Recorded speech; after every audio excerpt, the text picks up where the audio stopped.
Good Saturday morning to everybody, and welcome to Mortgage Matters Radio Show with Rob Weinberg. I'm Gary Byron. Rob, how are you, buddy? Doing great today. Nice to see you. How was your week?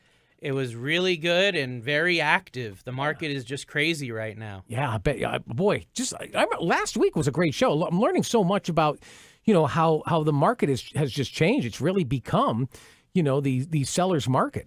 It has. Who would have thought a year or 2 years ago Connecticut real estate would be on fire like it is? I think it has a lot to do with COVID and how a lot of people from New York have just moved into Connecticut. And Connecticut, the middle class of Connecticut, and they've been saying this for years, they're getting squeezed out of the state. They're moving out. But instead of having this high inventory, people from New York, so maybe a higher income demographic of people are moving in. We could ultimately one day see the return of the uber wealthy be living in Connecticut. We'll see. We'll see. As prices continue to go up, definitely is making an impact on who can and cannot afford properties here. How soon can someone refinance after buying a home? So there's really not an exact answer. I mean, you could go and refinance a month after buying your house. Would you qualify? Probably not. And most of the mortgage guidelines are written in a way where in order to use the current appraised value versus the purchase price, the minimum amount of time is really going to be 6 months. And I want to tell you about a particular client that actually did that, where they bought a house, they did some work, and they were able to tap the equity. Because a lot of people think, oh, I can't do that. I have to have the house for, 10 years, that sort of thing. So a particular client of mine had come to me. They were looking for a house in Roxbury, Connecticut. Definitely a higher, higher priced area there in Litchfield County. They bought a house in the middle of 2019. They paid $320,000 for a house. Needed a little bit of work. At that time, they got a 4.25% interest rate, which was very good on a 30-year mortgage back then. They put a 5% down payment, and it was a conventional mortgage. It wasn't an FHA or VA, some of the other loans we've talked about. But after they bought the house, they knew they wanted to do some renovations. They were very handy. So this gentleman went and spent about $40,000, which he ended up financing through credit cards. He had a Home Depot card, Lowe's, all this. That's high interest rate. Very high. Oh, why would he do that? It was his only real source of financing. Couldn't he have incorporated that into the mortgage? Well, though? He did in the end, but he had just bought the house. So he didn't have the equity in the house, and he had just bought it, so he could not incorporate it into the mortgage. No, I don't mean with a home equity loan. I mean like when he met with you and said, "I want to buy this house for this much, but I want the mortgage to be for this much because I want to do 40." That's a renovation loan. That's different. He didn't want to do that because you can't incorporate the two into one mortgage loan. There again, it's called a renovation loan. It's much more difficult to get those loans. There's a lot more strict criteria to do that. So he wanted to get the house as is because when you go in with that type of loan, sometimes the seller, the realtor's involved. There's a lot more moving parts. He wouldn't have been able to buy the house with that. So he bought it with a conventional mortgage. The house could be lived in. It was just fine. He just knew he wanted to do some upgrades on it. So he spent some money over the course of several months improving the house to the tune of $40,000. And that was really, he started it pretty much right away, but he ended up going over the course of about a year that he did these improvements from when he bought the house in mid-2019 until around March of 2020. Right around when the pandemic was starting was when he had this great dream home, but then he had all this credit card debt. We had seen that the market in his area, he knew when he bought it, this is a diamond in the rough. Every house on this street and in the area was going for $450, $550 plus. He happened to get this deal with a great real estate professional negotiating. He got it for only $320. But we went and I told him, if we can get this house appraised after all the work you've done, and it'll be comparable to these other homes, we can consolidate all your debt into your mortgage, drop your payments, drop your interest, get rid of the PMI. He had only put down a 5% down payment. So he had that PMI payment, that mortgage insurance that's required when you put a low money down. See, what ended up happening was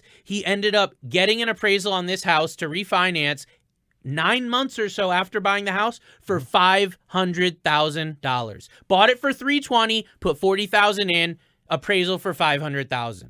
That is equity right there. And this is, he didn't think it would be. I I thought maybe, there's a chance. His risk was the appraisal, which cost him about $450. That was his risk. Worst case, he sticks with what he's got. Best case, we can refinance, we can incorporate the debt. So after the renovations, had he chosen to flip the house, he would have made $100,000 on that. Yes, but he needed a place to live. He made this house into his dream home. So what we ended up doing was that appraisal came in. We dropped his rate from 4.25 down to 3.5.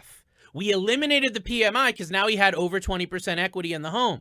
So his total savings between the credit card debt we got rid of and the PMI we eliminated with the interest savings by dropping his rate, $700 a month this gentleman saved. That's incredible. That is amazing. $700 a month. Not to mention it was in March, right as the pandemic was gearing up. This gentleman was self-employed. So I'm sure that $700 a month was a huge windfall when you look at that on a financial, monthly income perspective. What are the different ways that someone could borrow against their, for home improvements, though? There's a lot of different options. Some people can do a personal loan. That's going to have a high interest rate. That's not secured by your property. And the terms aren't really flexible. 3 years, 5 years if you're lucky. I had a client last night say they wanted to do that. They went down to their bank. They wanted to borrow $30,000. Their bank said, we only do personal loans up to $20,000. I'm sorry. And this is a bank they had done business with for years, and they couldn't even get a $30,000 personal loan because of the unflexibility of their bank. So that's why don't really recommend that. Home equity lines of credit. That used to be a common one. I'm not recommending that today because we are in a trending upward rate environment. Okay, as of the last couple months, we hit the bottom on rates really back in January. Now they're trending back up. A home equity line of credit, by definition, is an adjustable rate mortgage. It's not fixed. It's not locked in. If you take out one of those to do a $50,000 home improvement project, yeah, your payment might be $300 now, but what about a year from now? It's $500. What about 2 years from now? It's $800. And you're at their mercy. The bank has you right where they want you. That's why right now I'm not really recommending home equity lines of credit as good options for home improvement.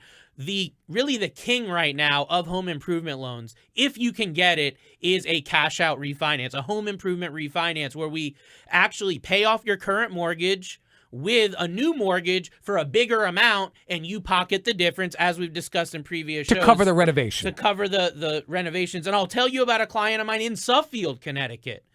Similar to the last one, he had bought the house. He had a bunch of renovations that he wanted to do. And he had very low credit when he bought this house. He had a 5.25% mortgage on an FHA loan. Again, several years back, put minimum down on it. This house needed a lot of work. He went ahead and he actually had some money saved, so he liquidated some of that to do the renovations on the house. In his case, it went from $145,000 purchase price, and after 1 year later, he put in $25,000 and it appraised at $218,000. That was the exact amount of the appraisal. Again, compounding his equity. So we did a refi 1 year later for him. We dropped his rate from 5.25 to 3.75. Huge difference. We used the FHA loan once again because his credit was not excellent.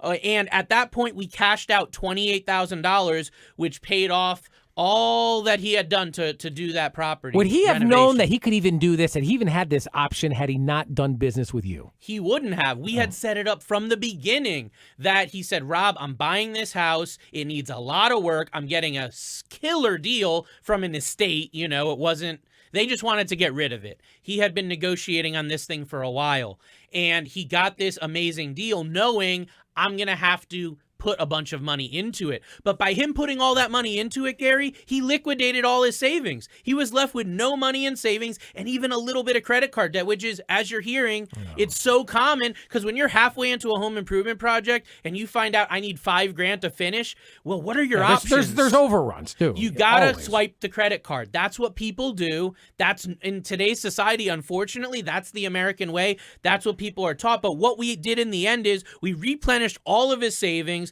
paid off the small amount of debt. His mortgage payment went up $40 a month. So he ended up with $28,000 in the bank and $40 a month more on his mortgage. Once we actually corresponded that new monthly payment with the credit card debt, this guy saved over $500 a month on his payments. Are you guys starting to see the actual opportunity that's here when you're using the mortgage as a tool for home improvements, for debt consolidation, for all these different things, you know? And the one other story I want to tell you real quick is a young couple in Danbury that had come to me. I'd worked with them a couple of times. They just had a new baby. COVID hit. The husband had to switch from going to the office every day to working from home. They needed $15,000. Young couple, barely any savings, just starting their retirement. That was it. They came to me and said, Rob, what are we going to do? We need this money to set up a home office. We've gotten quotes. It's $15,000.